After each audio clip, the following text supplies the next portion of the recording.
अध्यक्ष महोदय, माननीय मंत्री महोदयांनी बहुतेक प्रश्नाची उत्तरं दिली आहेत। माझा प्रश्न आहे की गस्त वाढल्याशिवाय या सगळ्या गोष्टी पकडता येणार नाहीत।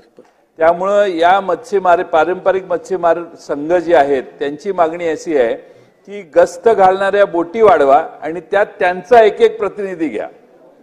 कारण जे गस्त घालायला गेलेले असतात ते समुद्रातच डील करतात आणि परस्पर सोडतात। आणि गोवा, गुजरात आणि कर्नाटक या राज्यातल्या बोटी आपल्या राज्यात येऊन जे मासेमारी करतात ते या पर्सनेट आणि LED मुळे जर त्यांचं त्या पद्धतीच्या मासेमारी करत असतील तर त्यांच्यासाठी एक कडक कायदा करा। ते राणे साहेबांनी सांगितलं त्याप्रमाणे कडक कायदा करा।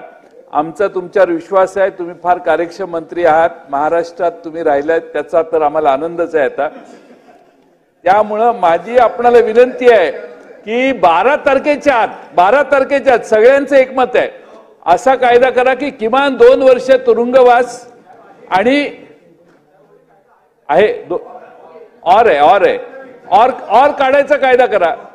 और आहे म्हणतात ते। तर थोडक्यात काय तर अशी बेकायदेशीर मासेमारी करणाऱ्यांना अटक झाली पाहिजे आणि गस्ती वाढवण्यासाठी सिंधुदुर्ग जिल्ह्यात, रायगड जिल्ह्यात, पालघर जिल्ह्यात 3-3 नौका असल्या पाहिजेत आणि त्यात मासेमारी पारंपरिक करणाऱ्यांचे प्रतिनिधी असले पाहिजेत। ही कारवाई आपण किती दिवसात कराल?